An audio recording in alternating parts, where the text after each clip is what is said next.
Mesdames, Messieurs, peuple congolais, la chute s'approche. Pourquoi le moment de trahir Denis Sassou Nguesso est arrivé?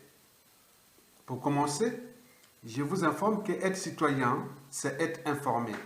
Il existe des comparaisons qui honorent l'histoire, et puis, il existe des comparaisons qui finissent par l'insulter. Celle que le Premier ministre Anatole Kolédé-Bakosso a choisie cette semaine appartient malheureusement à la deuxième catégorie. Chez nous, on dit que l'oiseau qui chante trop fort finit par attirer le chasseur. Cette fois-ci, le Premier ministre Anatole Kolédé-Bakosso a chanté très fort. Vous savez, j'ai toujours pensé, à tort ou à raison,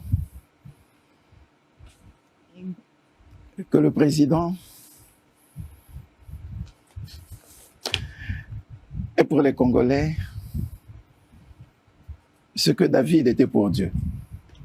Donc, l'homme selon le cœur de Dieu. Le président Sassou est pour les Congolais ce que De Gaulle est pour la France. Donc, celui-là qui a modernisé, qui a stabilisé les institutions, qui a incarné la lutte et la résistance et qui a engagé de grandes politiques pour ce que la France est devenue aujourd'hui. Le président est pour le Congo ce que sont ces deux acteurs selon leur temps. Et comme par hasard, c'est tous des généraux. Voilà. Donc, ce sont les grands hommes qui marqueront longtemps l'histoire pour avoir façonné le cours de l'histoire de leur pays, de leur temps et de leur peuple. C'est beau, c'est lyrique. Mais quand la flatterie dépasse la vérité, elle cesse d'être un hommage. Elle devient une confiscation de l'histoire, une légende ne remplace jamais les faits. Alors, ne nous fâchons pas. Démontons calmement, étage par étage, les propos du Premier ministre avec beaucoup de respect. Batata Bamama, Bandeko, mesdames et messieurs, Bapangia Vincent. Parlons du roi David. Que dit vraiment la Bible? Le roi David ne devient pas l'homme selon le cœur de Dieu en versant le sang des siens.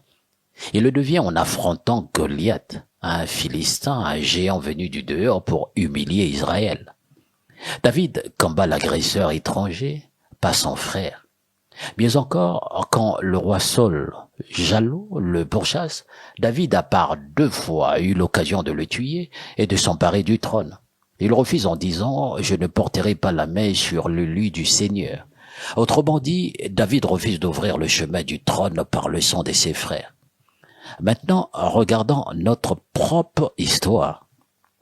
En 1997, contre qui le président Denis Sassou Nguesso s'est-il battu? Contre une armée étrangère?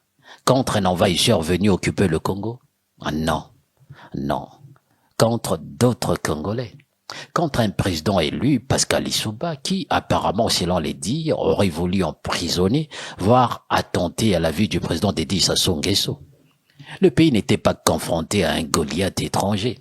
Il était déchiré par une guerre civile. Des Congolais affrontaient des Congolais. Pouvoir contre pouvoir, milice contre milice. Des familles étaient brisées, des quartiers détruits, des milliers de vies basculaient. Là où David a refusé le trône par le sang, un autre l'a repris par les armes. La comparaison ne tient pas, monsieur le Premier ministre, si vous me le permettez. Batata, Bamama, Bandeko, mesdames et messieurs, Bapangia Vincent. Parlons de De Gaulle, oui, Charles de Gaulle est une immense figure de l'histoire française. Oui, le Congo peut être fier d'avoir accueilli la capitale de la France libre à Brazzaville. Mais souvenons-nous pourquoi les Français l'aiment encore aujourd'hui.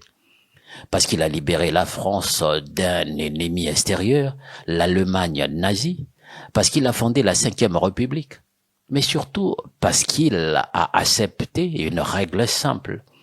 Au-dessus de lui, il y avait le peuple. Je dis bien, au-dessus de lui, il y avait le peuple. En 1969, quand il a senti que le peuple ne le suivait plus, il a posé son sort dans un référendum.